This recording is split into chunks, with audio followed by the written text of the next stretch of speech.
No mês de abril de 2020, o governo federal recebeu 19.663 denúncias de violência sexual contra crianças e adolescentes, sendo um aumento de 47% em relação ao mesmo período de 2019.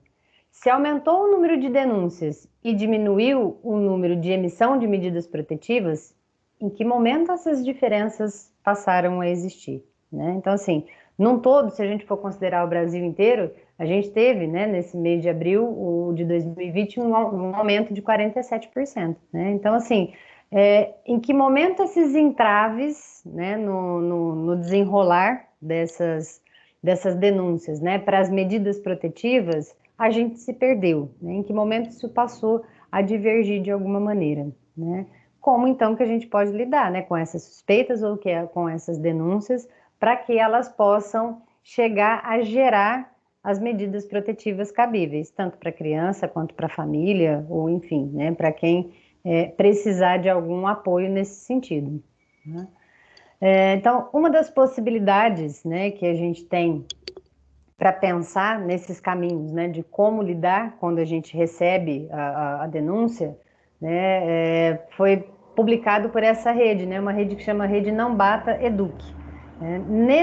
Nessa rede, a gente tem algumas informações e estratégias para lidar com os efeitos negativos da pandemia, né? Então, assim, além desses recursos que a gente pode pensar, né, dentro dessas estruturas, né, de instituições, a gente tem que considerar também alguns aspectos, né, que esbarram aí nos respaldos legais. O que que a gente tem de lei, né, que direciona a nossa conduta, né, quando a gente recebe, né, essa denúncia ou a suspeita, né, de um abuso sexual com criança e adolescente, né? Então, em fevereiro de 2020, né, a gente teve essa lei aí, 13.979, que discorre sobre as medidas de isolamento e quarentena. Então, se a gente entrar lá, né, no texto da lei, está definindo bonitinho o que que é quarentena, o que que é isolamento, o que que é esperado, né, que aconteça nesse período por conta da pandemia e tal,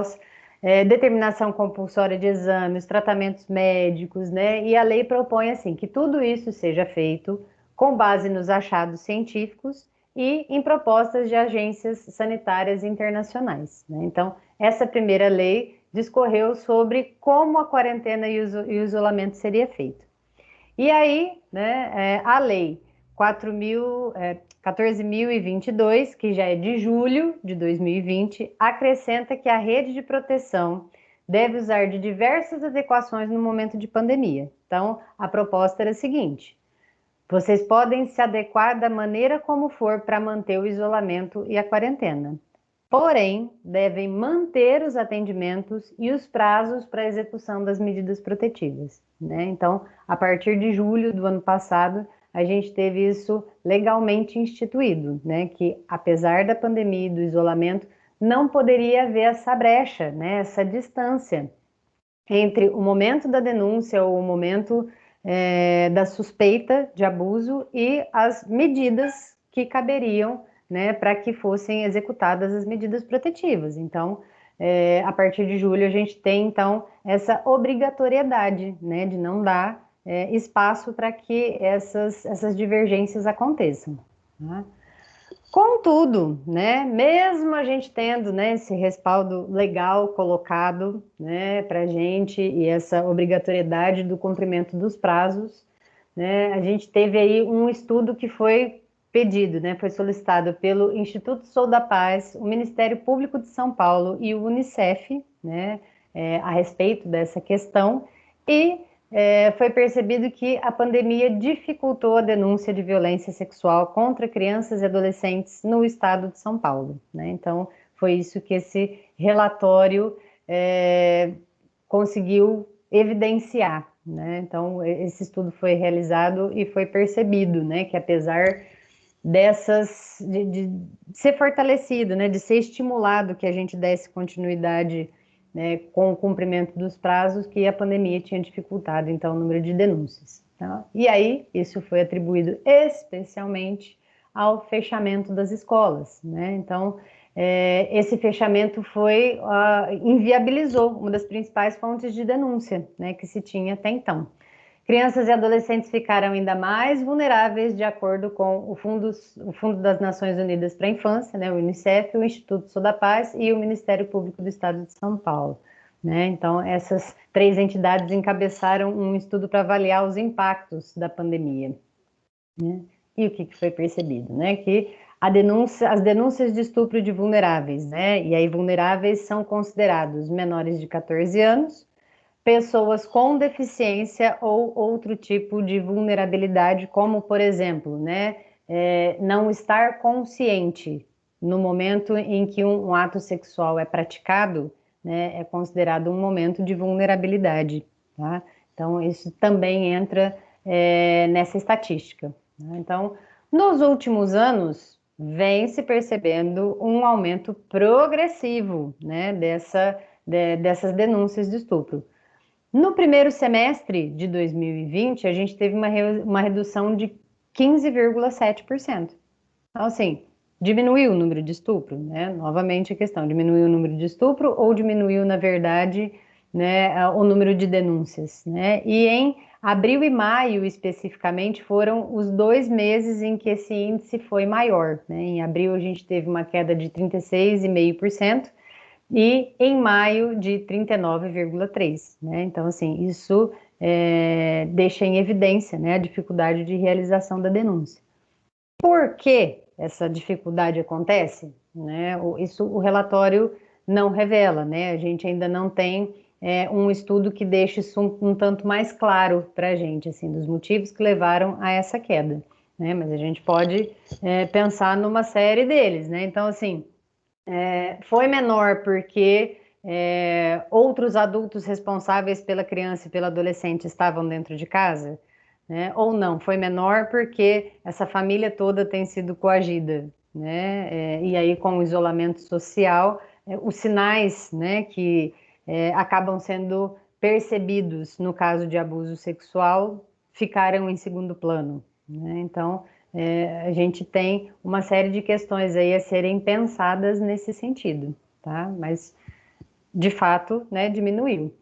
O que os relatores, né, o pessoal que elaborou o relatório levou em consideração, né? Que a hipótese é que os estupros não diminuíram, mas as denúncias sim, né? O que leva à triste constatação de que há um grande número de meninas e meninos que foram ou estão sendo vítimas de violência sexual ocultos pela ausência de denúncias. Né? Então, pelo efeito social que vinha tendo até então, né, um aumento progressivo, e de repente, né, esse aumento, essa taxa diminui, né, acredita-se que não é uma questão de ausência, né, ou de diminuição dos estupros, não, mas sim das denúncias.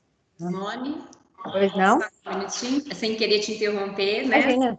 Para dar uma colocação aí.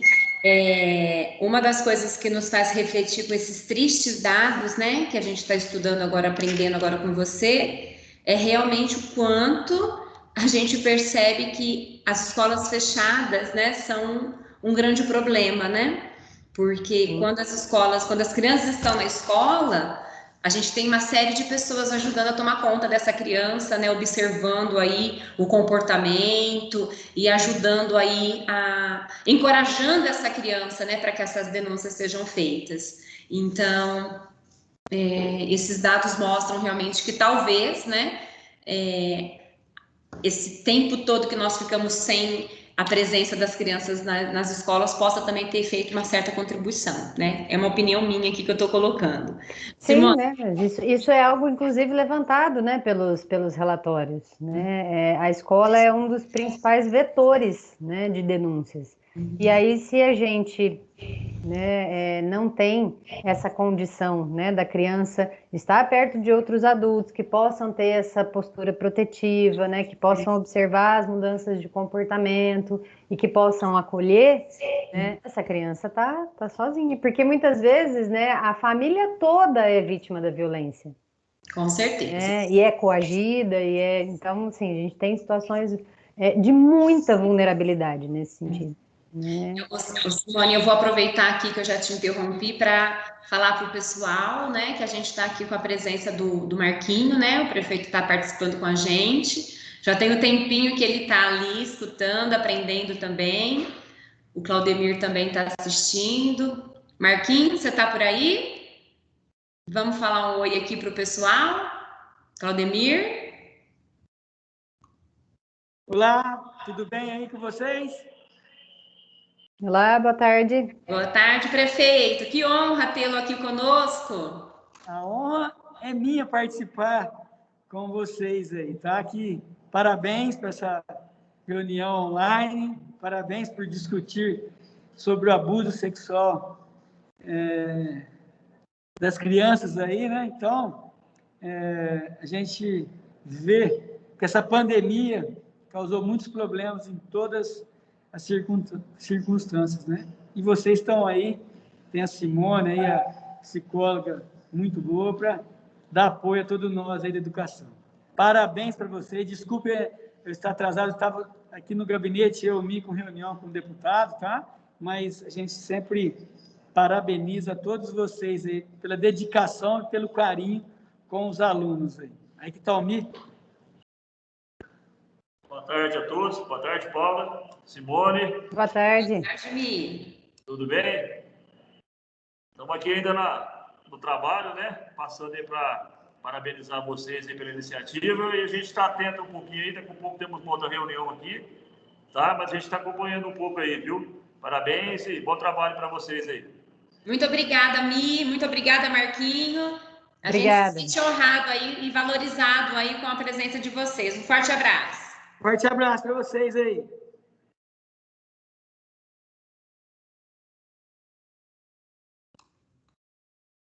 Ok, podemos continuar, Paula? Podemos? Sim, então vamos lá.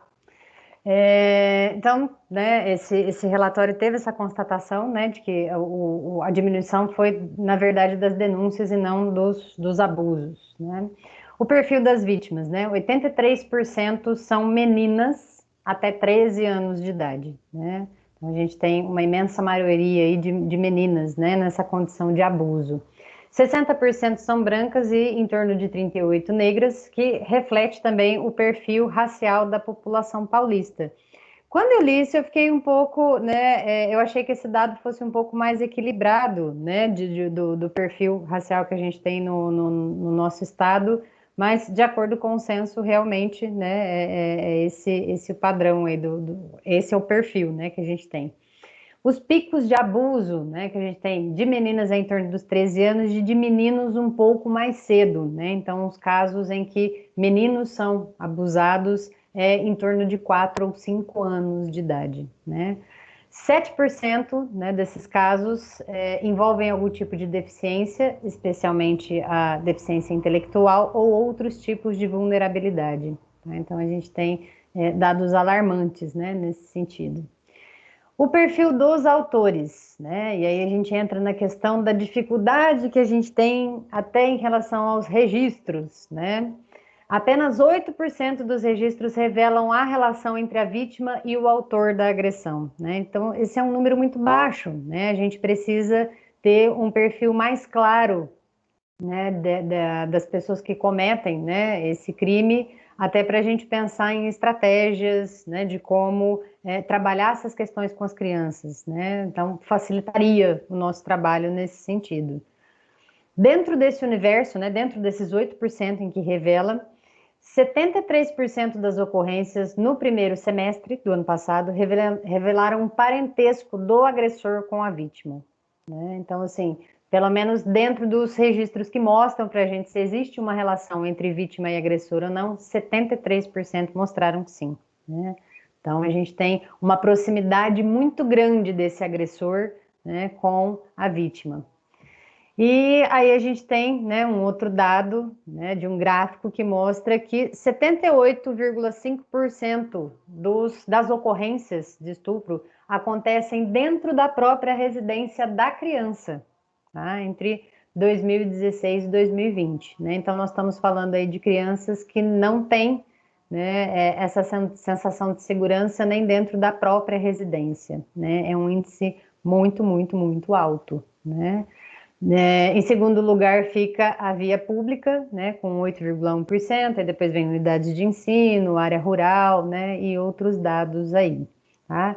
Pessoal, esse relatório, né, depois eu vou passar, né, durante a apresentação vocês vão perceber que tem alguns links, tá? Que quem quiser informações adicionais, quiser pesquisar outras coisas, tá? Tem esses relatórios na íntegra, tá? Então, depois eu compartilho a apresentação com vocês para que, se vocês tiverem ou quiserem alguma informação adicional, tá? É só entrar nesses relatórios que aí tem informações mais completas, né, sobre isso. Então, quais são as recomendações que foram realizadas com base nesse relatório? Aumentar tanto quanto possível os canais de comunicação, né? Então, assim, veicular informações, falar do tema de novo, fazer campanhas, né, para que se reconheça canais de denúncia ou como proceder em casos de violência sexual, né, é sempre muito bem-vindo nesse sentido, no momento que a gente está mais ainda, né, porque quanto mais canais de comunicação a gente conseguir, melhor. Preparar os serviços para lidar com um número acumulado de casos de violência sexual ocultos pela pandemia, né? Então, assim, existe sim uma projeção, né, de que quando os alunos estiverem todos de volta na escola, a gente vai ter um número grande de casos para lidar, né? E a ideia é que a gente esteja preparado para acolher, tá? Lembrando sempre, né, que existe um aspecto que precisa sempre ser reforçado, né, que é o aspecto humanizado do atendimento, evitando a revitimização, né? O que é essa revitimização? É quando a gente toma alguma atitude que faz com que a vítima se revitimize, né, que ela seja vítima novamente.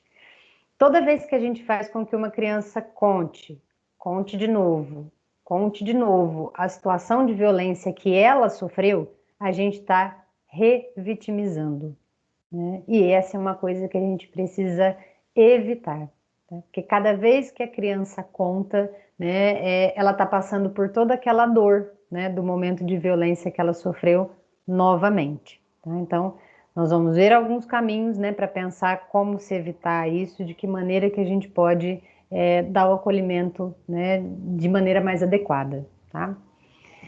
Essa é a carinha do relatório, né? Então a capa dele é essa daí, esse é o link, depois eu compartilho com vocês, e aí se vocês quiserem alguns dados mais desmembrados aí para entender alguma coisa extra aí do contexto, tá? É um relatório bem detalhado, tá? Assim, então quem quiser, depois eu compartilho com vocês, tá?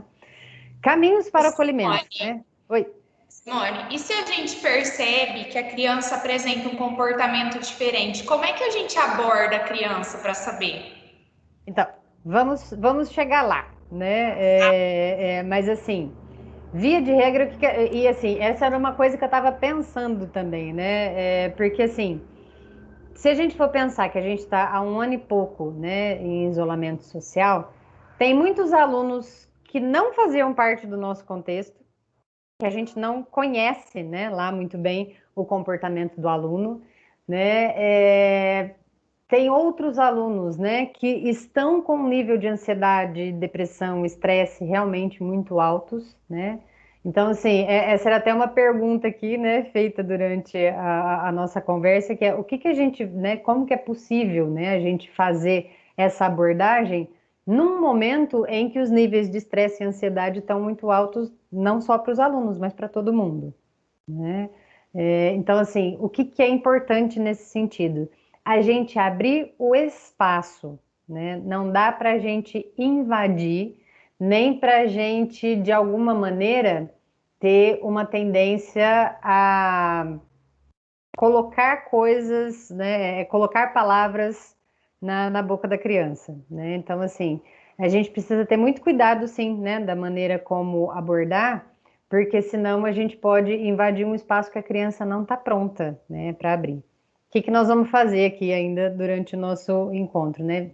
Tentar deixar mais claros alguns desses sinais, né? E tentar deixar mais claro também o que a gente faz em casos de desconfiança, né? Se a gente, assim, percebe as diferenças de comportamento, percebe que tem algumas coisas, né, que aquela criança vem demonstrando que não está de acordo com o esperado, né, dentro do comportamento dele, né, e como que a gente pode lidar, né, mas um dos caminhos é realmente a gente fazer o caminho investigativo que a gente faz quando acontece alguma denúncia mesmo, né, então assim, hoje a gente tem o serviço de escuta especializada que serve justamente para isso, né, para a gente tentar dar conta dessas demandas.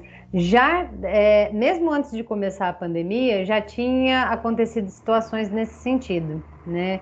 De haver desconfiança de que a criança podia estar passando por algum tipo de violência, né? E aí o fluxo que a gente fez foi o fluxo de rede normal, né? Que a gente já vinha fazendo, que a gente vai detalhar já já, tá? Não sei se eu respondi sua pergunta, mas aí no andamento da coisa, você me interrompe de novo, a gente volta a conversar, tá? Então, né, dentro desses caminhos, então, né, a gente tem aí essa iniciativa dessa rede, né, que é a Rede Não Bata Edu, que está disponível aí nesse link, depois eu mando para vocês. Foi uma iniciativa surgida em 2006, né, junto com a Agência de Notícias pelos Direitos da Infância, o Projeto Proteger, Sociedade Brasileira de Pediatria, né, então, assim, houve uma série de instituições que se organizaram, né, no desenvolvimento dessa rede, né. E essa é a página principal, né, do site. E aí me chamou muita atenção, porque a hora que eu cliquei no site, né, para fazer colocar aí na tela para vocês, essa já era a primeira frase, né, que eu encontrei. A cada hora, 4 crianças sofrem agressão no Brasil. Não só agressão sexual, né, mas os outros tipos de agressão também, né. Então a gente tem um índice muitíssimo alto, né? Apesar da gente ter um país de grandes proporções, mas o índice é muito alto, né? Então a gente vê que aí dentro do site, né, tem o institucional, né, que fala da missão, dos objetivos aí dessa plataforma, os mobilizadores, novidades, mediateca, né? Dentro dessa mediateca tem alguns vídeos também que podem ser utilizados para esse trabalho, tá? Então quem tiver curiosidade aí pode dar uma pesquisada também para ver se tem algum material que pode ser utilizado, tá? Então, esse material foi preparado pensando-se no acolhimento necessário para o retorno às aulas presenciais, tá? Então, lá dentro dessa rede tem um material, né, que justamente foi desenvolvido pensando nesse retorno, né? Então, preparando as escolas para a volta às aulas presenciais, um olhar para crianças e adolescentes vítimas de violência, né? Então, o que a gente tem, né, dentro dessa possibilidade aí de caminho? O texto destaca, né, os embates em relação à concordância e discordância do retorno às aulas presenciais para toda a comunidade escolar, né, porque a gente tem um embate grande aí, né? De um lado a gente sabe que existe o risco de contaminação, né, a disseminação do vírus, todos os desdobramentos que pode acontecer, né, nesse sentido. E do outro lado a gente tem a contrapartida, que é o prejuízo da aprendizagem, a exposição à violência, estresse mental e emocional, a acentuação das vulnerabilidades pré-existentes, né? Porque essas vulnerabilidades muitas vezes são destacadas e identificadas na escola, né? Então, fora da escola fica mais difícil de haver esse acompanhamento, tá? Então, né, o texto já de início traz, né, esse embate, né? Mas pensando então como que a gente vai acolher, né? Em algum momento a gente sabe que essas crianças vão estar todas de volta, né, na escola. Então como que a gente acolhe num contexto de piora de vulnerabilidade, de aumento de nível de estresse, ansiedade, depressão, como que a gente pode acolher, né? Então foram elaboradas algumas recomendações, né, com base em experiências internacionais e publicações especializadas, né? Então essas recomendações que foram feitas, né, foram embasadas cientificamente, né, para serem colocadas dentro desse percurso, tá? Então, o primeiro deles, né, que aí vai ao encontro da pergunta que foi realizada: estabelecimento e implementação de protocolos claros de atuação, com definição de fluxo para cada unidade escolar, né? Então, eu sou professora, estou lá dentro da sala de aula, percebo um comportamento muito diferenciado no meu aluno, o que é que eu posso fazer em relação a isso, né? Então, assim, a gente tem a possibilidade de dentro de cada escola, a gente já conversar, né, todos os agentes escolares, e deixar claro o que a gente faz nesses casos, tá? Qual é o fluxo que a gente vai fazer? Então, por exemplo, tá? Existe a possibilidade de ter um profissional de referência dentro de cada escola, né, para que em casos de suspeita de aumento de vulnerabilidade ou de exposição à violência de qualquer ordem, né? Porque às vezes a gente pensa na possibilidade de ser uma violência sexual, mas pode ser também uma violência física. Essa criança está exposta da mesma maneira, né? Então, existe a necessidade de se fazer alguma coisa com isso, né? Então, dentro de cada escola, a gente tem a possibilidade de deixar esse fluxo já meio que pré-determinado. Se a gente for pensar que tem a possibilidade da gente ter um boom de casos dentro de cada unidade, deixar esse protocolo pré-estabelecido, né, acaba deixando todo mundo um pouco mais seguro, né? Ah, eu, profissional da educação, então vou determinar se aconteceu violência sexual ou se aconteceu violência física ou não? Não, não é essa a ideia, tá? A gente precisa de uma série de dados para dizer qualquer coisa nesse sentido, né? Mas esse primeiro contato pode ser realizado no sentido de tentar acolher, de tentar entender o que está provocando essa mudança de comportamento. Se alguma coisa, né, for identificada nesse sentido, né, a gente tem possibilidade de fazer o encaminhamento adequado. Que encaminhamento adequado é esse? Então, no município, a gente conseguiu estabelecer esse fluxo. A gente veio trabalhando dentro dele, né, desde das reuniões lá que começaram a acontecer em 2018. Então, hoje ele está estruturado da seguinte forma. A criança, quando a escola é a porta de entrada para denúncia ou suspeita, né, então você não precisa ter certeza que a criança sofreu algum tipo de violência. Se houver suspeita, né, embasada nessas mudanças de comportamento, em alguma coisa que a criança te disse, já pode ser notificado, então, o conselho tutelar nesse sentido, tá? O profissional da educação pode fazer a comunicação ao conselho tutelar. De que maneira? Você pode entrar em contato direto com o conselho tutelar, você pode fazer uma denúncia no Disque 100, né? Existem diversas maneiras de fazer isso. Você precisa se identificar para ligar no conselho tutelar? Não, você não precisa se identificar, tá? E aí, o que é que vai acontecer? O conselho tutelar é que vai fazer o levantamento de dados dos envolvidos, né? Então, o conselho tutelar vai ver como é que está o funcionamento dessa família, o que pode ser realizado nesse sentido. Vai ver como é que está o acompanhamento da criança na área da saúde, na educação. Então, o levantamento de dados é o conselho tutelar quem faz, tá? Não diretamente com a criança ou com o adolescente. Para isso, ele encaminha para esse momento aí da escuta especializada, tá? Que aí o que a gente faz é realmente questionar essa criança com a utilização de um protocolo estruturado também, né? A gente já tem os caminhos para se conversar disso com a criança mais estruturado, tá? E esse momento chama de escuta especializada. A escuta especializada serve para provar alguma coisa? Não. Ela serve para dizer para a gente, olha, tem possibilidade de haver abuso, né? Ou não, nesse momento a gente não identifica possibilidade de haver abuso. Quem vai investigar, pessoal, levantar provas, isso aí é do Ministério, é atribuição do Ministério Público, tá? Por que eu estou dizendo tudo isso? Porque às vezes a gente fica naquela insegurança de que se a gente disser alguma coisa nesse sentido, tiver alguma desconfiança nesse sentido, a gente tem que provar. E não, tá? A gente não tem que provar. Nem a comissão que faz a escuta especializada não tem que provar nada. A gente levanta dados.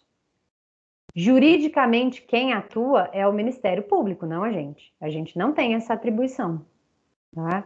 Então, o que dá para se pensar? Dá para deixar um protocolo, né, meio que pré-determinado, né, ou já estruturado dentro de cada unidade escolar. Olha, se eu desconfiar de alguma coisa, né, se eu perceber uma mudança que me chame muita atenção no comportamento do meu aluno, o que eu vou fazer? A quem eu vou recorrer?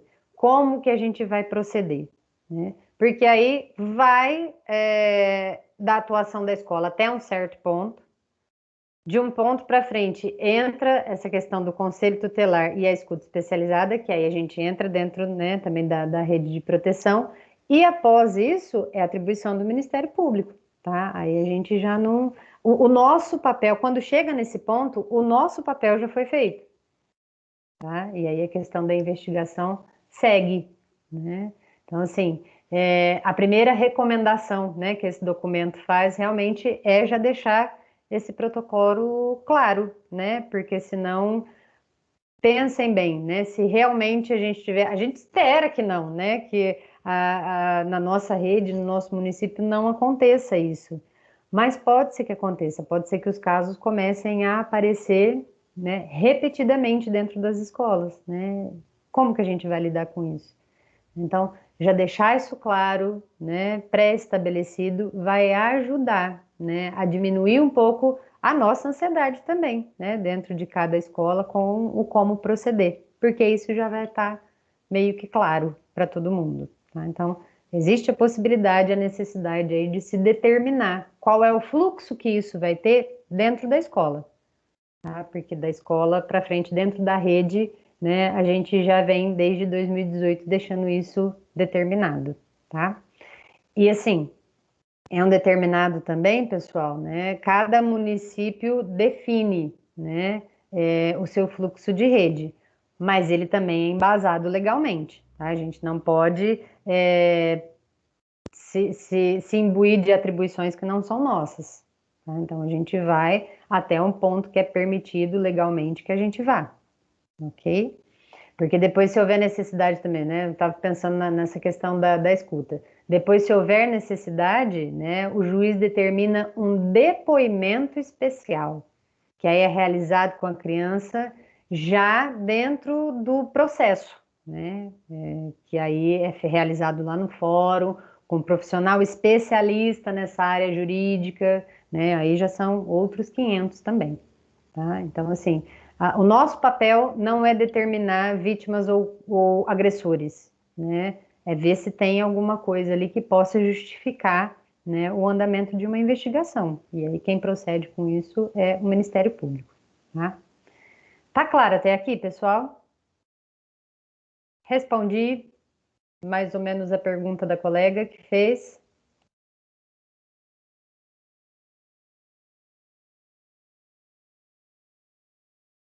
Bom, vamos dando continuidade, então. A segunda recomendação, né? Organização de processos formativos, né? Pensando-se nos principais temas, diferentes tipos de violência, né? O reconhecimento, né, desses diferentes tipos, né? Todos eles vão contra as determinações do ECA, né? Então a gente tem que ter claro também o que é cada um desses tipos de violência e as possibilidades de reconhecimento dos sinais, né? Então, o que acontece, né, no entorno dessa criança ou com essa criança que a gente pode, de uma certa forma, perceber aí como um sinal de violência. E aí a gente tem, né, um outro documento norteador também, que é um guia de referência, construindo uma cultura de prevenção à violência sexual. Nós vamos ver alguns tópicos, né, que traz esse guia de referência, né, que foi desenvolvido pela Childhood Brasil, que desde 2000 incentiva ações, né, nesse sentido. Em 2000 que foi criado o Plano Nacional de Enfrentamento da Violência Sexual Infanto-Juvenil, né, e aí foi por essa instituição que foi criado esse símbolozinho, né, essa logo aí que a gente utiliza nas nossas divulgações, né, de prevenção ao abuso. Então, o que esse guia traz, né? O que fazer quando uma criança ou um adolescente de fato relata o abuso, né? Não é uma coisa assim, eu estou percebendo algumas mudanças. Não, quando a criança ou adolescente realmente chega e diz, né, que o abuso aconteceu.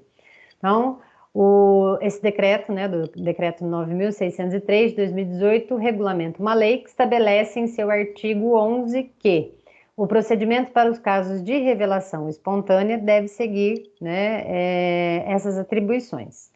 Na hipótese do profissional de educação, né, ter contato, né, com um relato desse, ele deverá, né, E aí eu coloquei até o ele deverá destacadinho, porque, né, essa é uma obrigatoriedade legal do profissional de educação. Acolher a criança ou adolescente, né? Então não dá para a gente simplesmente virar para a criança, não me fala que eu não quero ouvir, né? A gente precisa fazer o acolhimento, a gente deve legalmente fazer esse acolhimento. Informar a criança ou adolescente, ou ao responsável, ou a pessoa de referência sobre direitos, procedimentos de comunicação à autoridade policial e ao conselho tutelar, né? Então, essa criança precisa saber, né, que há a necessidade disso ser comunicado. Encaminhar a criança ou adolescente, quando couber, né, quando for necessário, ao atendimento emergencial em órgão do sistema de garantia dos direitos dessa criança ou do adolescente vítima ou testemunha da violência, porque tem relatos também que a criança não chega para contar dela, mas de alguma coisa que ela viu, né? Então, a gente precisa acionar os órgãos competentes, tá? Para tomar as devidas medidas. Comunicar o conselho tutelar, né? Que aí o conselho vai também proceder ao que é de suas atribuições, né? E as redes de ensino deverão contribuir para o enfrentamento das vulnerabilidades que possam comprometer o pleno desenvolvimento escolar de crianças e adolescentes por meio da implementação de programas de prevenção à violência, né? Então, é isso o que a lei nos coloca, né, como necessário da gente cumprir enquanto profissional da educação, tá? É importante manter uma comunicação clara e de acordo com a etapa do desenvolvimento da criança e do adolescente, né? Então, quando a gente vai fazer esse acolhimento, né, deixar principalmente que a criança fale, né, sem que a gente interfira muito naquele discurso, tá?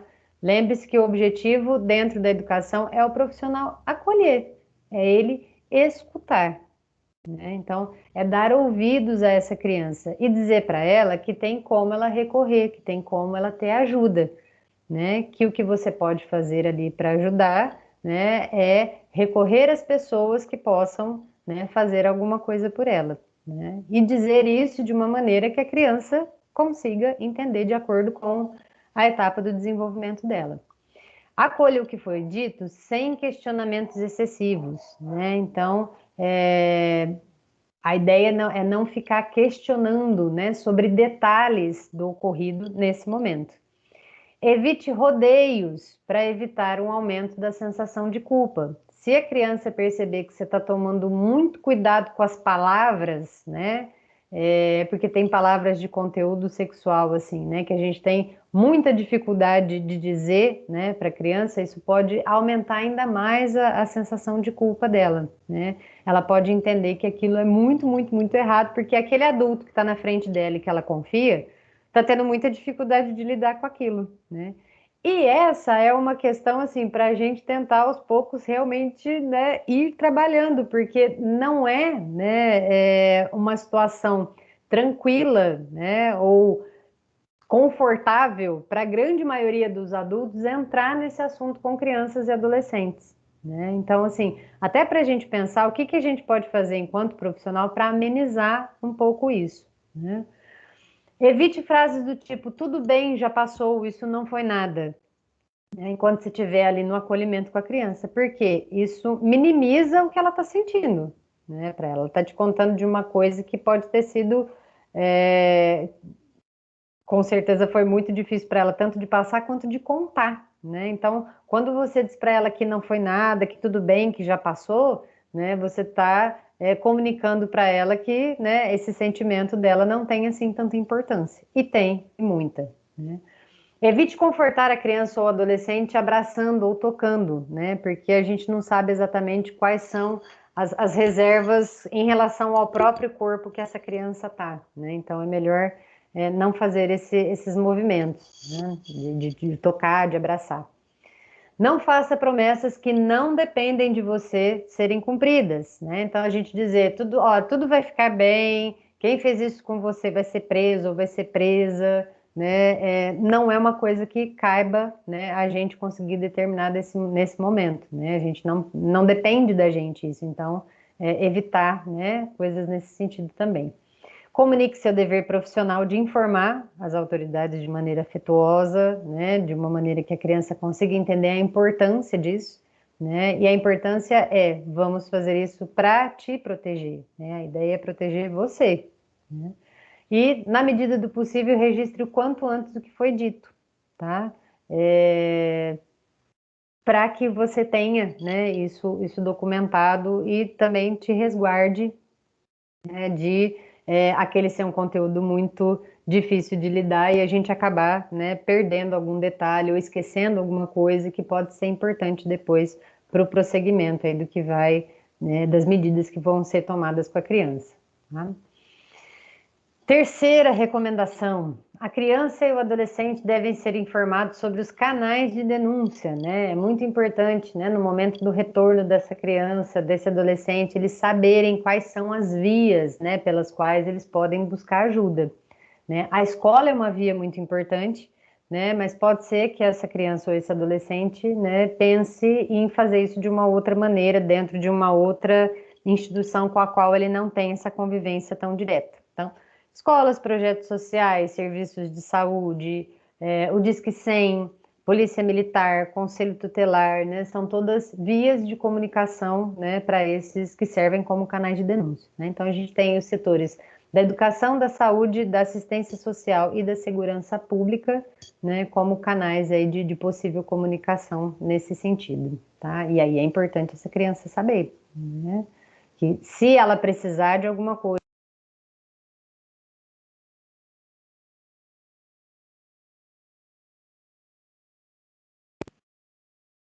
Simone, seu microfone desligou de novo. Travou? voltou? Agora voltou. Tá, eu vou deixar. Sei que ele tá aprontando. Ele não, né? A pecinha que está atrás do computador aqui. Enfim. A quarta recomendação: a pandemia acentuou o uso da internet e, consequentemente, dos crimes cibernéticos envolvendo crianças e adolescentes, né? Então, assim, bater naquela tecla que a gente sempre bate, né? Cuidado com a internet, cuidado com a maneira como vocês estão sendo abordados nela, né? E que isso é um crime, né? Porque tem muita criança e adolescente que nem entende isso dessa maneira. Tem situações em que a gente aborda, né, determinados contextos em que a gente percebe assim que a violência e a exposição, né, sexual da criança e do adolescente é algo tão naturalizado já que tem coisas que são crime que eles não identificam como crime, né? Por isso a importância, né, da gente reforçar muito essas informações, né? Há um tempo atrás eu acompanhei um caso de uma menina, né, adolescente, que tinha passado já por uma situação, né, de abuso sexual. E aí, assim, ela estava conversando com uma pessoa pela internet, né, que estava abordando ela da seguinte maneira: olha, eu gosto muito de conversar com você, eu sei que você gosta de conversar comigo também, mas vamos combinar o seguinte, né?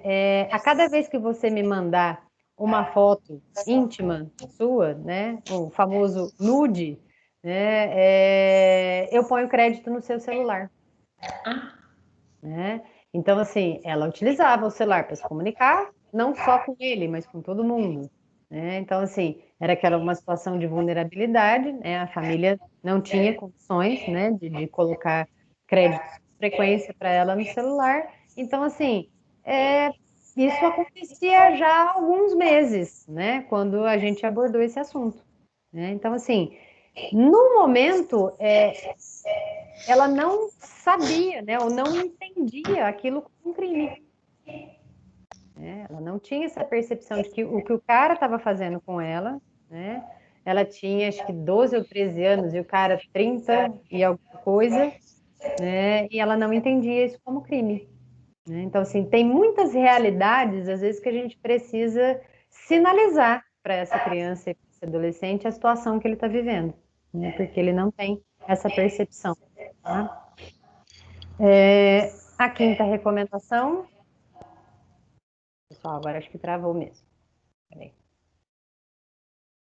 A quinta recomendação: Há necessidade de manter atenção redobrada direcionada às crianças e adolescentes em situação de maior vulnerabilidade, né? Então, assim, históricos já, né, de violência, situações em que a gente sabe que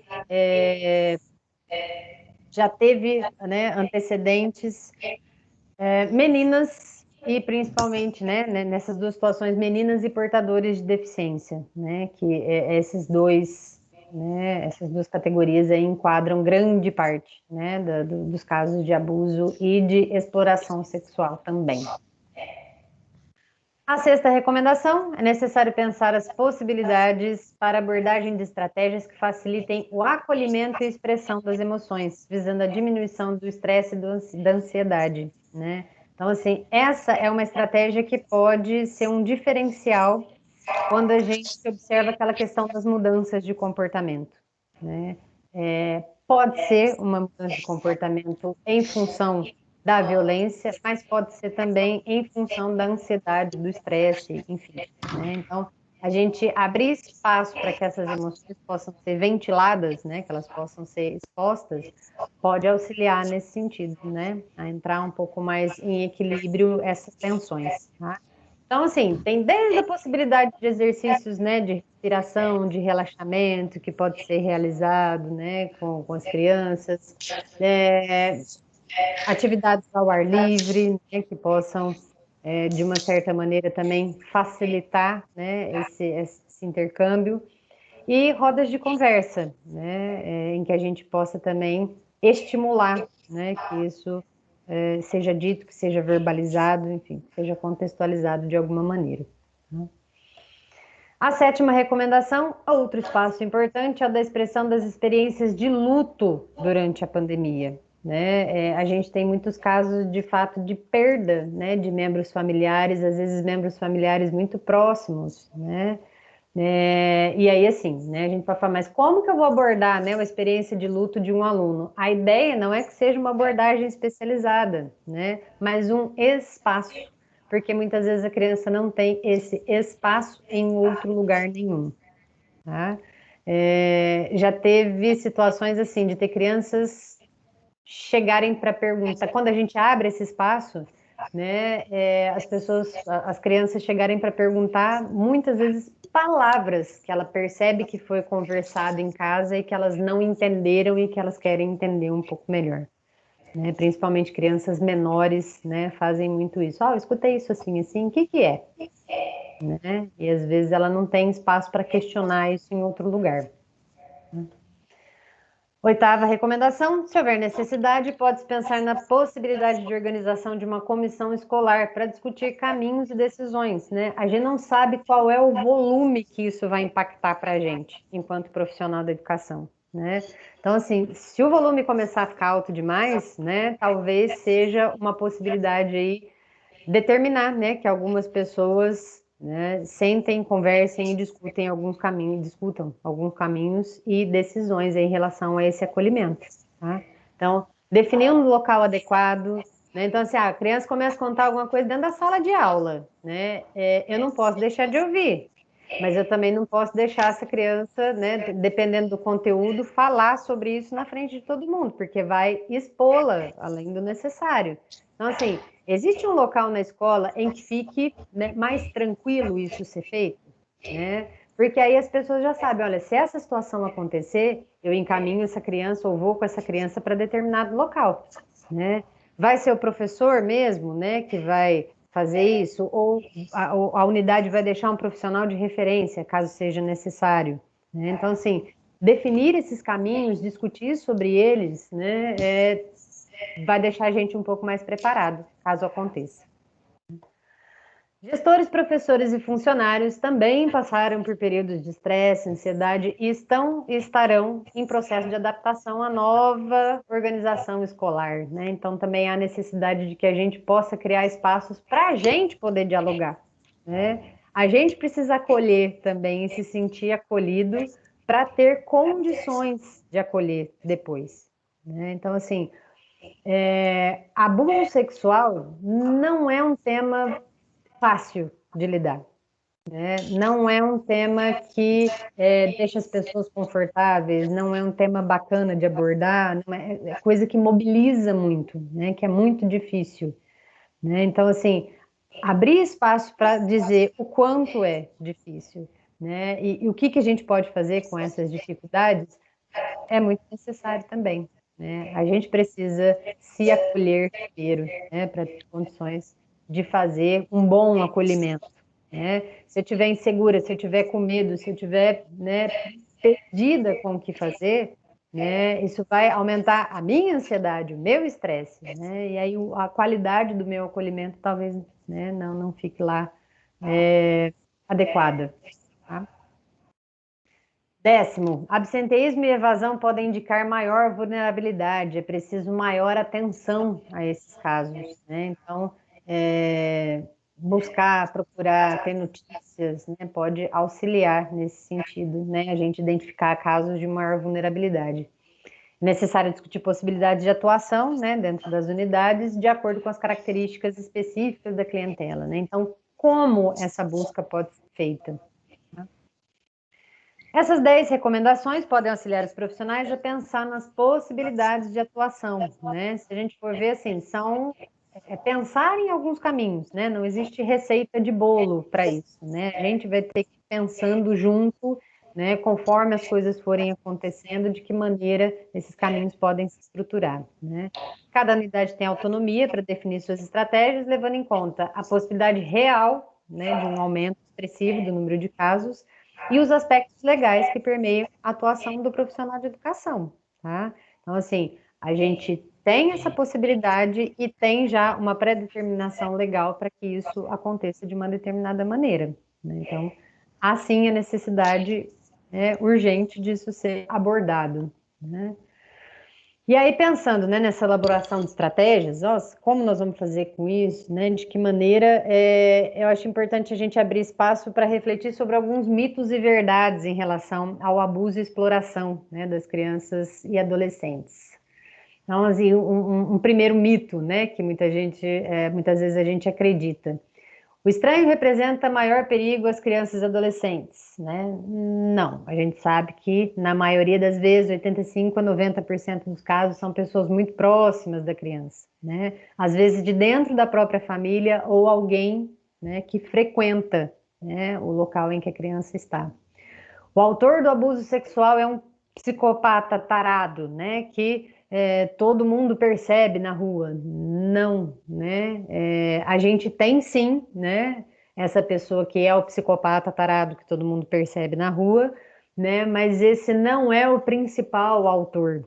Na grande maioria dos casos, são pessoas que passam despercebidamente, né? A maioria dos agressores são heterossexuais e mantêm relações sexuais com adultos, né? Então não é só aquela pessoa que a gente vê nos filmes que só procura ter relação sexual com crianças e adolescentes, né? Não, né? Esse não é o perfil da maioria dos agressores. O pedófilo tem características próprias que o identifica? Não também, né? Se a gente vê uma pessoa, né, um pedófilo na rua, a gente não vai ter condições de identificá-lo. A criança mente e inventa que é abusada sexualmente. Raramente a criança mente, né? Então, assim, apenas 6% dos casos são fictícios, tá? E nessas situações, a gente percebe que está mais ligado a crianças maiores, né, que têm algum objetivo e alguma vantagem. Existe? Existe, né? Tem como a gente saber de antemão? Não. Na dúvida, a gente protege, né? Na dúvida, a gente segue com o fluxo no sentido da proteção, né? Se uma criança ou adolescente consente, é porque deve ter gostado. Só quando ela disser não é que fica caracterizado o abuso. De maneira nenhuma, né? Entende-se que até essa idade de 13 anos, né, a criança ou adolescente não tem condições, né, de se defender nem de negar muitas vezes, né? Porque quando a negativa acontece, a gente percebe que existe algum tipo de coação, né, que mantém esse comportamento da criança. Quando a gente está falando de uma criança pequena, muitas vezes ela não está nem entendendo o que está acontecendo, né? Ela só está entendendo ali que ela está, de alguma maneira, né, fazendo algo com um adulto que ela confia, né, que é, na grande maioria das vezes, alguém da convivência dela, né, e que ela não sabe muito bem o que fazer com aquilo, né? Então, não é só quando a criança diz não que caracteriza abuso, né? É abuso de qualquer maneira. O abuso sexual, na maioria dos casos, ocorre longe da casa da criança ou do adolescente, né? Não, a gente viu que em torno aí de 80%, né, acontece dentro da casa da criança. É fácil identificar abuso sexual em razão das evidências físicas encontradas em crianças e adolescentes, né? A gente tem uma estatística aí de que apenas 30% dos casos há evidência física, né? Por quê? Existem muitas situações de abuso que não passam pela penetração, né? Pelo ato sexual, né? Em que há o intercurso, de fato, né? Então, nesse caso, não há possibilidade de lesão, né? Então, vamos supor, uma pessoa que expõe a criança à pornografia. É abuso. Vai deixar marcas físicas na criança? Não. Né? Uma pessoa que manipula os órgãos genitais da criança ou que obriga a criança a manipular os órgãos genitais do adulto, vai deixar marcas físicas? Não também, né? Então, em muitas situações, não há como evidenciar fisicamente isso, né? Então, assim, até se todas pudessem ser evidenciadas fisicamente, era só mandar, né, para o Instituto Médico Legal e constatar o abuso, mas infelizmente não é assim, né? Tem muitas crianças que estão sendo expostas, né, a situações que não deixam nenhuma marca corporal, tá? Então, assim, existem outras técnicas, né, de profissionais treinados para identificar isso, tá? Então, de novo, não é papel do agente escolar determinar isso, não é, tá? Isso daí vai para outras instâncias, tá? E nem sempre, né, o Instituto Médico Legal é a solução. Aliás, apenas em 30% dos casos né? Que aí é quando existe o relato realmente de penetração. Senão, não tem, né, não tem muito o que fazer, né, fisicamente para essa identificação. Então, o abuso sexual está associado a lesões corporais, nem sempre, né? A gente tem situações em que não há violência física, então não dá para identificar também. O abuso se limita à conjunção carnal com penetração? Não, né? A gente tem outras situações, né? Como a gente vem falando, além disso, né? Tem situações de voyeurismo, né? Que é obrigar a criança a assistir um ato sexual, né? Isso é voyeurismo. A manipulação de órgãos sexuais, a exposição à pornografia ou o exibicionismo, né? Que aí é quando a criança é forçada a se exibir sexualmente, tá? Ou exibir os órgãos ou dentro de um ato sexual em si, tá? Então a gente vê um leque muito grande de possibilidades de abuso, tá? A divulgação dos textos sobre pedofilia e fotos de crianças e adolescentes em posições sedutoras e praticando sexo com outras crianças, adultos e até animais não causam malefícios, já que não há contato e muitas vezes tudo ocorre virtualmente na tela do computador, né? Não, qualquer tipo de exibicionismo, né, de conteúdo sexual para uma criança que nem sequer entende o que está acontecendo ali, é considerado abuso. Aliás, os estudos mostram que isso tem um impacto tão violento quanto o abuso físico em si, né? Quanto o abuso com contato físico em si, tá? Porque a criança não sabe o que está acontecendo ali, né? Por exemplo, se a gente expõe uma criança à pornografia, né? A criança assiste uma cena sexual de um filme pornográfico. O que ela vai imaginar que está acontecendo ali, né? Para ela, aquilo é muito mais uma cena de agressão, né? E a chance da criança relacionar sexualidade com agressividade e isso impactar na vida dela e no desenvolvimento sexual dela é muito grande, tá? Então, sim, é prejudicial também. As vítimas do abuso são oriundas de famílias de nível socioeconômico baixo, né? Acho que cada vez a gente tem visto mais, né, que não, né? Infelizmente, a gente teve recentemente aí um caso, né, de uma família de classe média alta, né, que não era abuso sexual, mas era abuso físico, né, que acontecia com a criança, que acabou ocasionando a morte, né, da criança. Então, assim, não se limita a nada nesse sentido, tá? Não tem nada a ver com o nível socioeconômico. Crianças e adolescentes só revelam um segredo se tiverem sido ameaçadas com violência, né? Ao contrário, né? A criança só tem condição de revelar o que aconteceu com ela quando ela sente segurança, né? Quando ela sente que ela pode contar, né? Para um adulto ali da confiança dela. A maioria dos casos é denunciada, infelizmente não, né? A gente ainda não consegue quantificar exatamente quanto, né? Mas a gente sabe que muitas vezes os casos de abuso não são denunciados. A maioria dos pais e professores está informada sobre abuso sexual de crianças, sobre sua frequência e sobre como lidar com ele, né? Não de novo, né? Esse é um outro mito. A maioria no Brasil desconhece a realidade do abuso, pais e professores, né, são desinformados a como, né, como é possível ajudar a criança nesse sentido. É por isso que aumentar o diálogo, né, sobre isso é sempre bastante importante. O abuso é uma situação rara que não merece ser prioridade por parte dos governos, né, novamente o contrário disso, né, esse é um outro mito.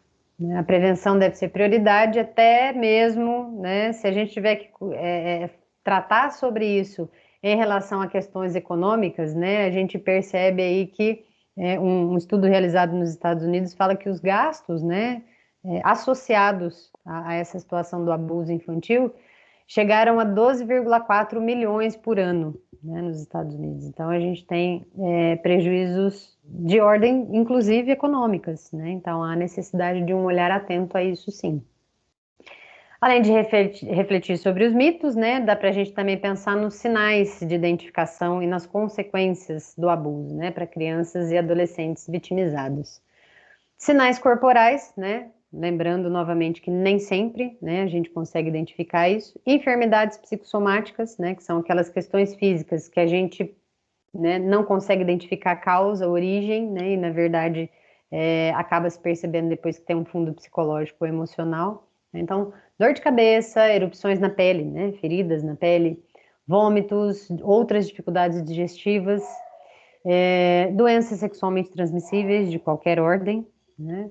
Dificuldade de engolir devido à inflamação causada por gonorreia na garganta, né? E aí isso tudo é reflexo, né, de engasgo, vômitos, né, tudo provocado por sexo oral. Né? Dor, inchaço, lesão ou sangramento nas áreas de vagina, ânus, a ponto de causar, inclusive, dificuldade de caminhar e sentar. Canal da vagina alargado e meio rompido, pênis ou reto demasiados, né, com acúmulo de líquido, né, ali naquela região, ou hiperemiados, com aumento da quantidade de sangue, né, no local. Então, a gente percebe assim que tem detecções que realmente só o médico, né, tem possibilidade de conseguir determinar. Baixo controle dos esfíncteres, né, que é a dificuldade para controlar tanto o xixi quanto o cocô, constipação ou incontinência fecal, né? Em casos de sexo anal, né, em crianças, isso é bastante comum, né? O ânus fica com dificuldade, né, de manter a estrutura muscular ali, então pode causar uma incontinência, a criança não consegue segurar, né, as fezes. Gravidez ou aborto, ganho ou perda, né, de peso, visando afetar a atratividade diante do agressor. Então, a gente tem desde casos de que a vítima emagrece demais para tentar não ser mais atraente, ou que ela engorda demais também, né, para tentar que o agressor não tenha mais atração por ela. Traumatismo físico ou lesões corporais por uso de violência física, né? A gente tem um número menor de casos em que violência física faz parte do contexto, mas mesmo assim a gente tem. Sinais comportamentais: medo ou mesmo pânico em relação a uma pessoa, ou um sentimento generalizado de desagrado quando essa criança, e aí a gente percebe mais isso na criança, é deixada sozinha, né, em algum lugar com alguém. Então, a partir do momento que a criança se vê sozinha com um outro adulto, ela, né, expressa uma reação de medo. Medo do escuro ou de lugares fechados, mudanças extremas, súbitas ou inexplicadas de comportamento, né? Então, assim, é uma criança que comumente é mais retraída, mais introspectiva, de repente entra numa situação de extroversão, né? Ou o contrário, uma criança que é mais extrovertida, né, mais comunicativa, apresentar um humor mais retraído. Então, essa oscilação também é um sinal, pode ser um sinal. Mal-estar pela sensação de modificação do corpo e confusão de idade, né? A criança fica meio perdida, né, com relação ao tempo e à própria idade. Regressão a comportamentos infantis, como choro excessivo, sem causa, enurese, né, que é a dificuldade de controle da urina durante o sono, né? Então a criança também começa a apresentar. Chupar dedos, outros comportamentos também que são característicos de fases anteriores do desenvolvimento. Tristeza, abatimento profundo ou depressão crônica, né? Fraco controle de impulsos, comportamento autodestrutivo, né? Aquela questão da autolesão, né? Ou suicida, né? Então, esses também são indícios. Baixo nível de estima própria e excessiva preocupação em agradar os outros. Vergonha excessiva, inclusive de mudar de roupa, né? Diante de outras pessoas. Tem algumas situações em que na adolescência isso acontece, né? Quando há mudança do corpo, às vezes o adolescente fica, né, meio envergonhado de mudar de roupa na frente de outras pessoas, né? Mas assim, esse sinal sozinho, assim como todos os outros, né, desses comportamentais, não chamam tanto atenção quanto a associação deles, né? Então, quando a gente tem várias, né, dessas mudanças comportamentais, ou mais de uma, né, dessas mudanças, vai se somando, né, chamando cada vez mais atenção para essa possibilidade, né? Culpa e autoflagelação. A culpa da vítima, na grande maioria das vezes, é evidenciada também, né? Leva um certo tempo até a vítima perceber que ela não foi, né, não é responsabilidade dela a agressão, né? A agressão é responsabilidade do agressor, né? Mas muitas vezes a culpa, a vergonha fazem parte desse contexto de uma maneira, né, bastante incisiva, né? A ponto da pessoa, né, achar que ela tem culpa sobre o comportamento do outro em relação a ela. Ansiedade generalizada, comportamento tenso, sempre em estado de alerta, fadiga, né? Tem muitos relatos também da criança dizer que normalmente os abusos acontecem à noite e a criança passa a ter dificuldade com o sono, né? Isso gera uma fadiga extrema, assim, né? A criança passa muitas noites acordada tentando evitar, né, que o abuso aconteça, né? Isso vai gerando cada vez mais fadiga. Comportamento agressivo, raivoso, principalmente dirigido contra os irmãos, né, e um dos pais não incestuosos, quando é caso de incesto, né, que acontece dentro do próprio núcleo familiar. Então, às vezes a criança não é agressiva, né, ou não fica enraivecida com quem provoca o abuso, mas com o outro, né, com o outro pai, né, com o outro genitor, pela sensação de falta de proteção. Alguns podem ter transtornos dissociativos na forma de personalidade múltipla, né? Conforme o trauma vai se avolumando cada vez mais, o ego, né, central da criança pode não suportar, né, aquela tensão e cindir, né? E o que acontece nesse momento? A gente tem a formação das múltiplas personalidades, né? Normalmente quando um trauma de intensidade muito grande pode acontecer, né, do ego se dividir em dois, né, e aí ao invés de uma personalidade a pessoa passa a ter duas ou mais, né, depende isso em casos mais severos, tá? Sinais expressos na sexualidade, interesse ou conhecimento súbitos e não usuais sobre questões sexuais, né, lembrando que desde que o Freud falou a primeira vez sobre isso, essa questão da sexualidade infantil gera polêmica, né? Isso foi no final do século XIX.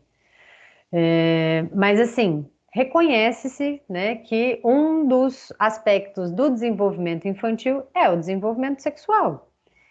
Existe maior ênfase ou maior interesse em diferentes partes do corpo de acordo com a fase do desenvolvimento que essa criança está.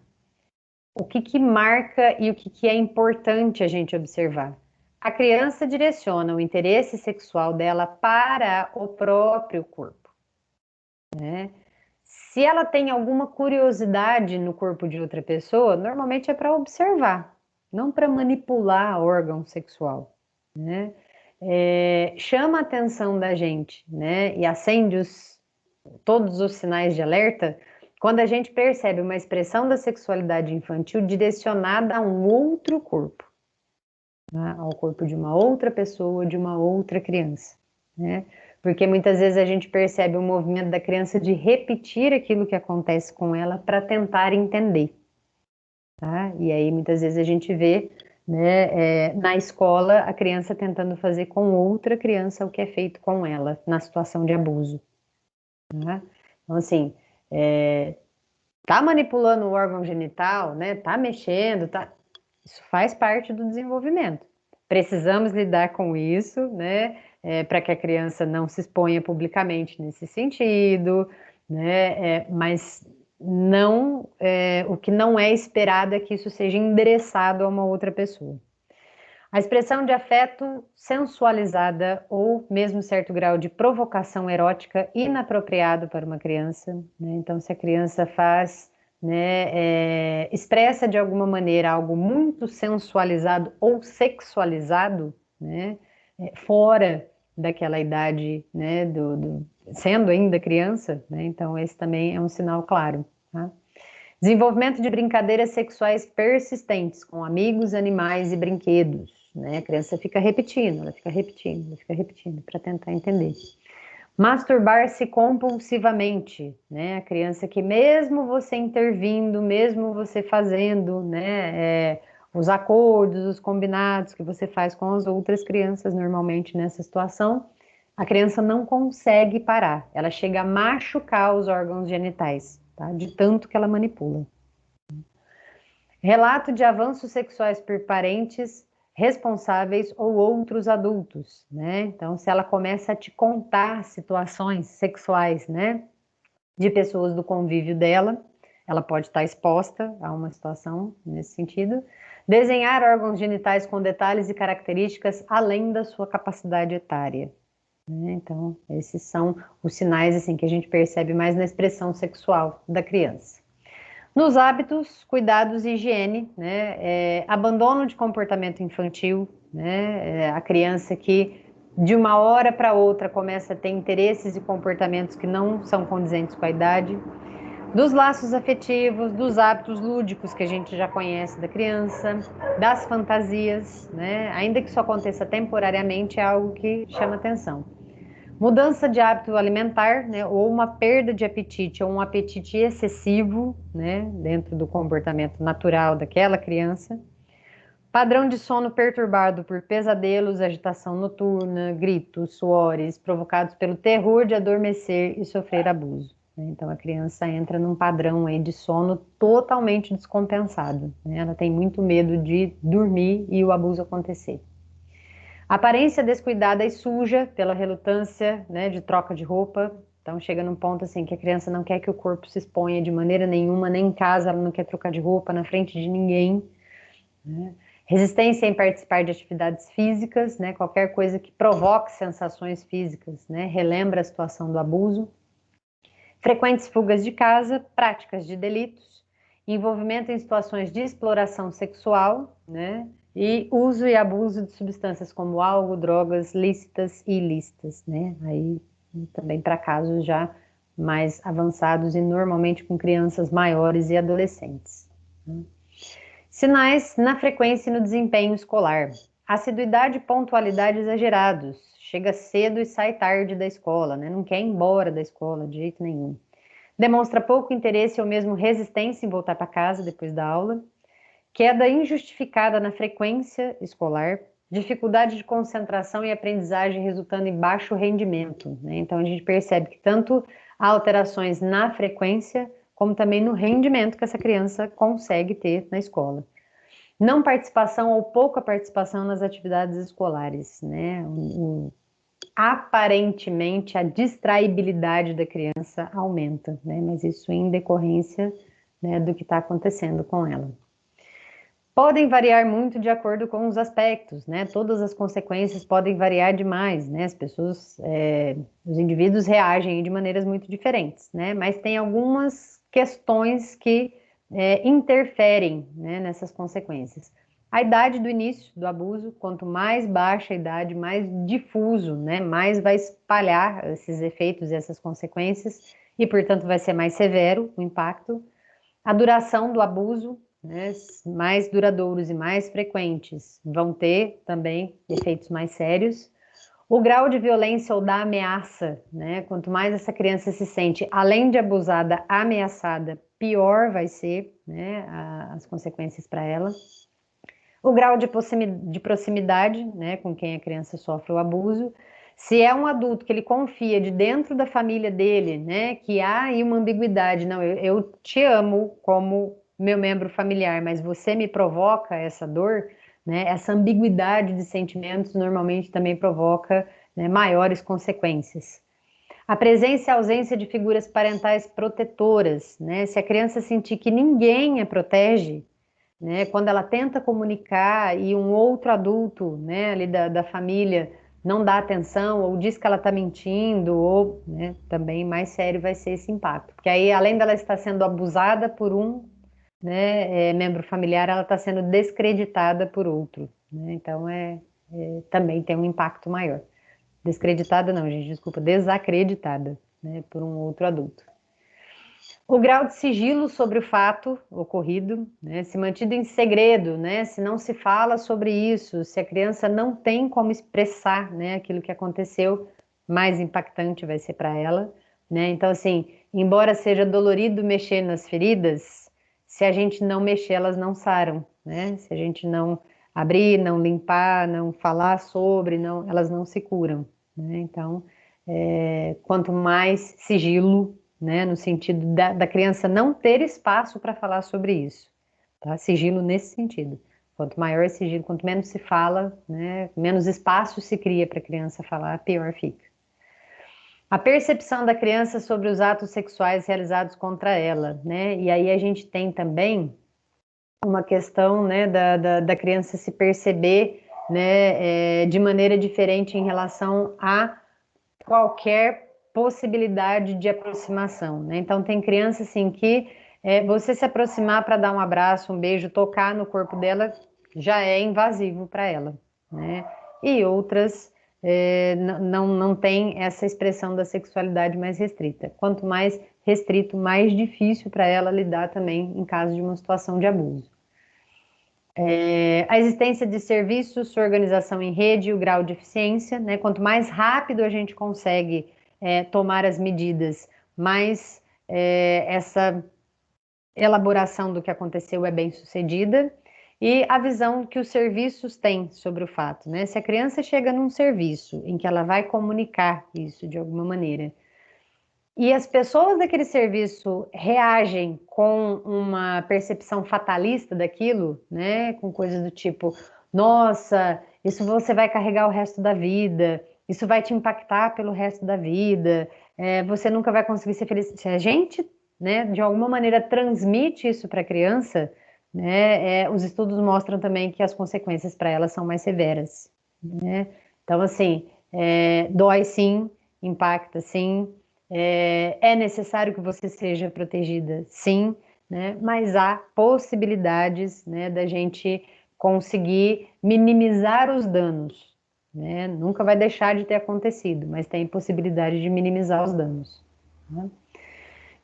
Independente de qual, né, evento aconteça, pessoas diferentes abrem, né, reagem de maneiras diferentes. Né? Isso vai variar, essas consequências vão então variar em grau e intensidade. Né? Se a gente for pensar a longo prazo, o que é importante? Educação sexual continuada, tanto para crianças quanto para adolescente, e formação continuada também para os profissionais, né? Voltando a dizer, não é fácil lidar, a gente tem que abrir espaços onde a gente possa conversar sobre estratégias também. Então, tem algumas dicas aí, né, adaptada da Academia Americana de Pediatria, né, do como se pode pensar, né, ao longo do tempo, essa educação sexual para as crianças, tá? Então, além dessas dicas, a gente tem também umas orientações que eu achei interessantes, assim, né, acho que vale a pena a gente dar uma olhadinha quando a gente for planejar, né, que é um texto produzido pela Unesco, né, tá nesse link aí, então são orientações técnicas de educação em sexualidade para o cenário brasileiro. Né? Então, o que a gente pode determinar aí, né, como possível dentro de cada faixa etária, né? E também a formação continuada para os profissionais, né? Para a gente progressivamente ter mais informações sobre o tema e construir, né, tanto uma cultura, né, como uma postura individual que facilite um pouco mais, né, reverta as principais dificuldades aí que a gente tem de abordar esse tema. Isso ajuda a evitar, né, quando a gente tem uma abordagem adequada e consegue encaminhar isso, né, da melhor maneira.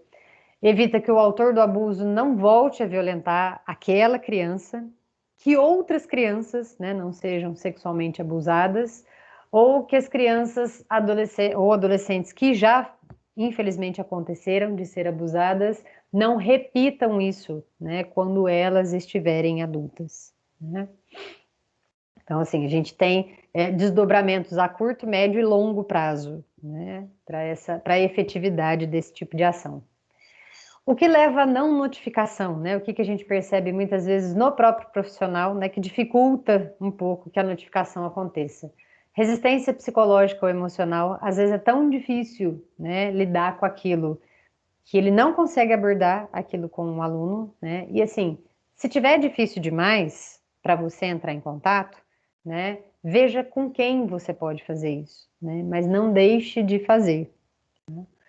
Falta de percepção sobre situações de abuso e de informação sobre como proceder, né? Então, assim, esses fluxos mal resolvidos, essa situação que muitas vezes a gente não sabe como agir, né? Também é algo que dificulta que a gente perceba e saiba o que fazer. A falta de tempo, né? Muitas vezes a falta de tempo até de dar esse espaço, né? Para que a criança possa comunicar. Medo de se envolver em complicações, né? Medo dessa questão do levantar, né, um falso abuso, trazer prejuízos ou consequência para a pessoa. Então, não é atribuição do agente escolar provar nada, né? A obrigatoriedade, né, o que é esperado por lei, é que a gente faça o possível para proteger, né? Dali para frente, a coisa se desdobra em outras instituições, né? Falta de credibilidade na polícia e na justiça, né? Para que eu vou fazer isso? Acaba nunca dando em nada mesmo, né?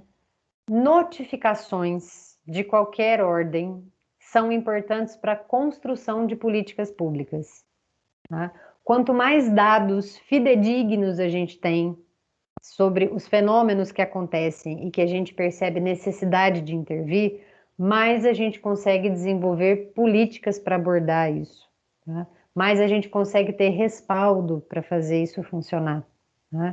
Então, é sim muito importante que a notificação aconteça, né? Por mais que essa notificação, né, aquela suspeita que a gente teve, ele não se confirme, tá? É importante notificar, tá? É só assim que a gente consegue desenvolver cada vez mais os recursos necessários para isso, tá? Considerar os aspectos levantados, né, que a gente falou de tudo isso até agora, são possibilidades para pensar nos caminhos. É o único caminho? Não, né? Mas é uma possibilidade da gente pensar abarcando esses aspectos, né? Que acredita-se que dê para nortear, né, a nossa atuação. De forma que essa atuação seja humanizada, né, que ela tenha condições de fato de acolher essas crianças, que tenha um efeito nas próximas gerações, porque senão a gente vai ver cada vez mais, né, esse fenômeno se desdobrando em novas gerações que foram abusadas e que repetem esse abuso.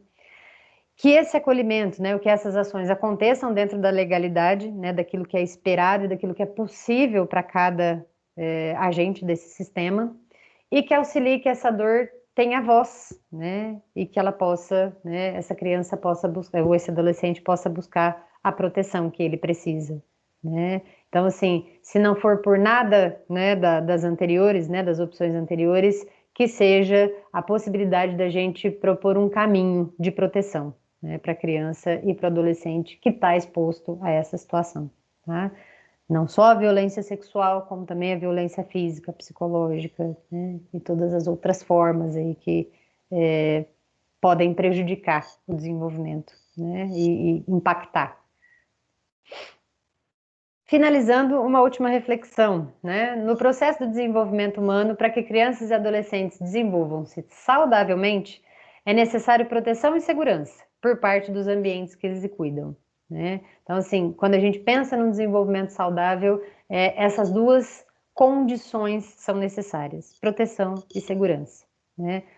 O equilíbrio da proteção e do cuidado é da ordem de que não sufoque e não restrinja o amplo amadurecimento e permita um viver criativo, né?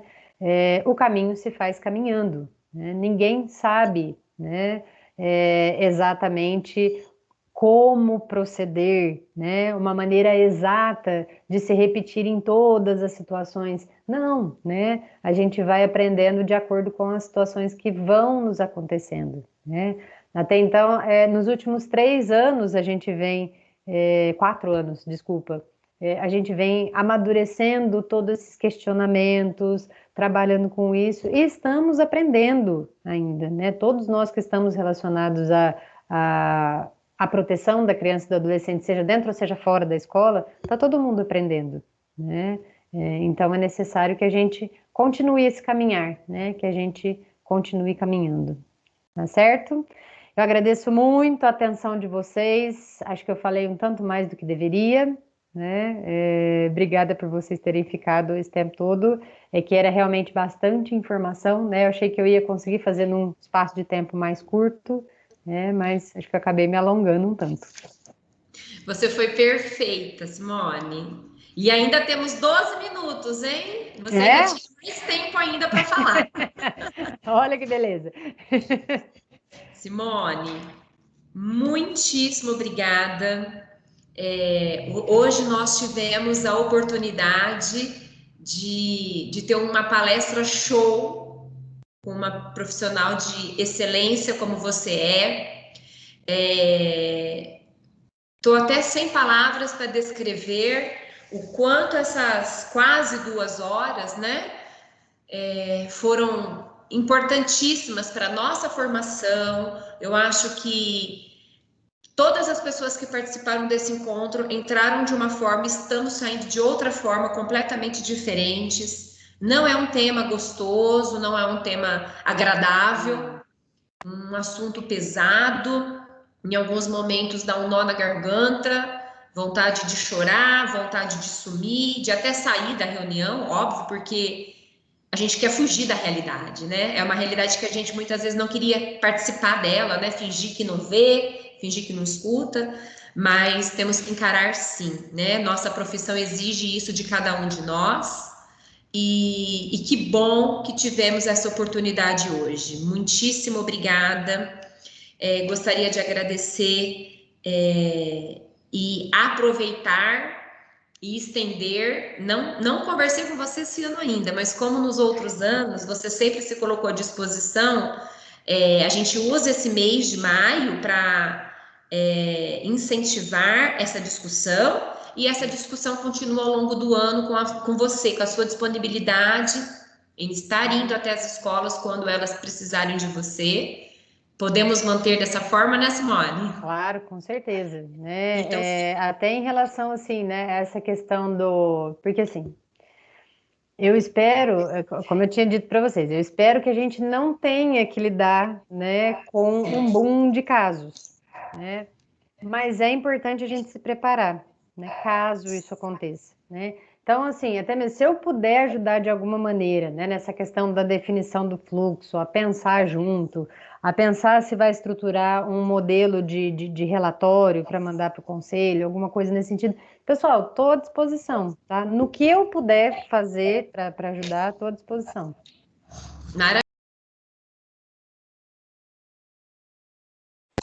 Que maravilha! Então, assim, gestores de todas as escolas, né, que estão aqui conosco, fiquem aí atentos, né? E vamos aí nos organizando para cada um montar, né, o seu fluxo e contar aí com o apoio da Simone nessa organização. Quero agradecer mais uma vez a presença aqui da Alessandra Coelho, que faz parte da nossa rede de proteção, do Conselho Tutelar, a Aline, a Carmen Silvia e o Raoni participaram aqui conosco. Muito importante a presença do Conselho aqui, neste dia, do Projeto Conviver IP, a Migache, Dona Marli, do COC a gente tem a Letícia e a Alessandra Pretel, Luciana Bimbate do Objetivo, do Colégio Jesus Maria José Robite, né, professor do colégio, e a Tatiane, assistente social. Agradeço mais uma vez a Maíra, que preparou lá a Univesp para receber, a Cidinha Monteiro está lá com ela, que bom ver vocês aí. E para encerrar, é só gratidão mesmo, gratidão por essas 2 horas aqui de tanto aprendizado, de tanto enriquecimento, e que a gente sai realmente aí transformados, Simone. Pessoal, eu que agradeço, espero ter conseguido, né, colaborar de alguma maneira, né, estou à disposição para precisar, e agradeço a atenção de todos vocês que vieram, né, passar esse momento com a gente aqui, né, mesmo num tema tão delicado, né, tão difícil, né, a gente conseguir, né, conversar sobre ele, né. É um primeiro momento em 2021 de outros que nós vamos estar aí agendando e desenvolvendo, né? É um primeiro passo nesse ano, dando continuidade aí nesse estudo que é longo, né, Simone? Sim. E é um aprender junto, né? Uhum. Obrigadão, querida. Obrigada, Pessoal, gente. Muito obrigada gente, a todo mundo. Pode terminar, que eu tinha me... Agradecer a todo mundo. Obrigada a todo mundo pela participação. Pessoal, antes de encerrar, agradecer aí, né, todos os nossos professores, educadores, convidados que participaram conosco dessa noite. Dizer que semana que vem teremos um outro encontro com outro tema. Nosso convidado será César Calegari. Calegari foi secretário de Educação do MEC, secretário de Educação de São Paulo, participou da elaboração da BNCC, tem um currículo bastante enriquecedor, e nós teremos semana que vem um encontro também por este aplicativo para a gente discutir aí e aprender com ele muito também sobre educação. Então, daqui a pouco a gente vai estar mandando novamente as inscrições para que a gente possa aí se fortalecer enquanto equipe, se fortalecer em rede municipal de ensino, buscando temas que levem à melhoria das nossas práticas, para que a gente alcance aí um ensino de qualidade cada vez mais aperfeiçoado, que é o nosso sonho, que é para isso que a gente trabalha, tá bom? Então, gostaria de agradecer mais uma vez, encerrar, desejando aí uma boa noite a todos, um bom descanso e até breve. Tchau, tchau. Tchau, tchau. Obrigada, Simone. Obrigada, Paula. Eu que agradeço a oportunidade.